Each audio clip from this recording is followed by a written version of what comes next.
Welcome mga kabarya sa paborito nating libangan, ang mangolekta ng barya. Meron kasi akong dumating na aking binili.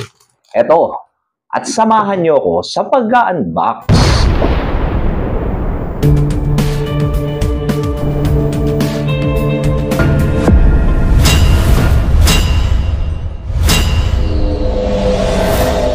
Magandang araw at magandang buhay mga kabarya. Alam nyo ba na ang mga big time coin collector ang kinokolekta ay mga gold coins? At dahil ako ay hindi naman big time, eto naman ang aking kinokolekta, ang mga silver coins. At ito ang halimbawa ng isang silver coin. Tulad nito, isang 50 centavos United States Philippine coin o tinatawag din na USPI. Ito ay gawa sa 75% silver. Ang mga ganitong barya ay may taong 1907 to 1921 dahil ito ay isang small type. Ang large type nito from 1903 to 1906. Reminder nga pala mga kabarya, ang mga silver coins na 50 centavos ay yung mga taong 1945 pababa kasi may katulad nito na ang portrait ay isa ring babae na may hawak na maso at nasa likod ang mayon bulkino. Pero ang taon ay 1958 at 1964. Ito ay hindi nagawa sa silver kundi sa isang copper nickel na lamang. Kaya mababa na ang mga value ng ganitong barya at hindi lang yun. Simula 1958 ay milyon-milyon na ang mga ginawa ng ganitong barya. Napakarami. Kaya't ang 1958 at 1964 ay sobrang baba na ng value nito sa ngayon. Di tulad nitong aking nabili na 1921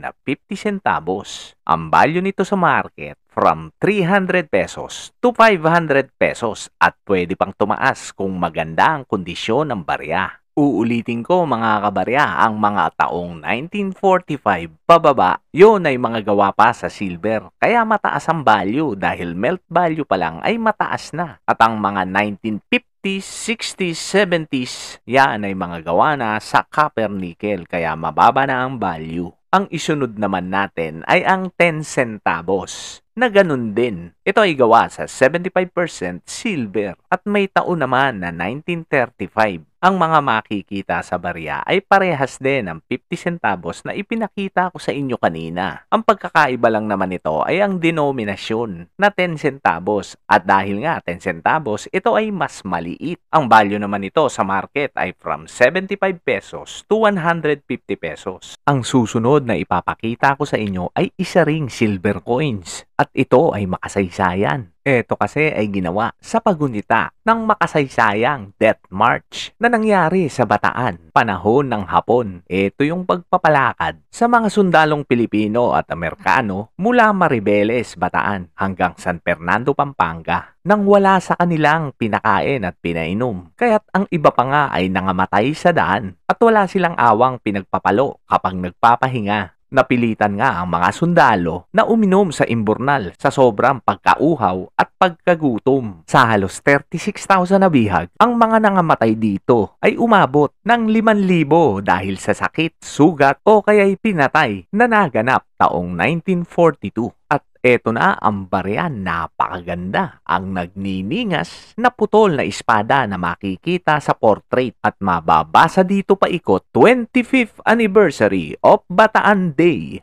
1942 to 1967 na kung saan ang broken flaming sword ay sumisimbolo sa mga pakikibaka at sakripisyo sa mga labanan na naganap sa Bataan noong ikalawang digmaang pandaigdig. At makikita naman dito sa kabilang side, sa gitna, ang coat of arms of the Philippines at mababasa pa ikot Republic of the Philippines, 1 peso. Ito ay isang non-circulating commemorative coin. Alam nyo ba na ito ay gawa sa 90% silver at ito ay ginawa pa sa United States of America, San Francisco Mint. At ang mintage nito o dami ng ginawa ay 100,000 lamang. Kaya ito ay tunay na collectibles. Bukod sa gawa ito sa silver, ay makasaysaya ng ganitong barya at kakaunti lamang ang ginawa. Ang halaga nito Ito ay dumedepende rin sa kondisyon ng barya. Pero ito ay hindi bababa ng 1,500 pesos. Happy collecting! At kung nagustuhan nyo ang mga ganitong kwento, don't forget to like, share, and subscribe. At dyan, kung natatapusin ang aking kwento, maraming salamat mga kabarya.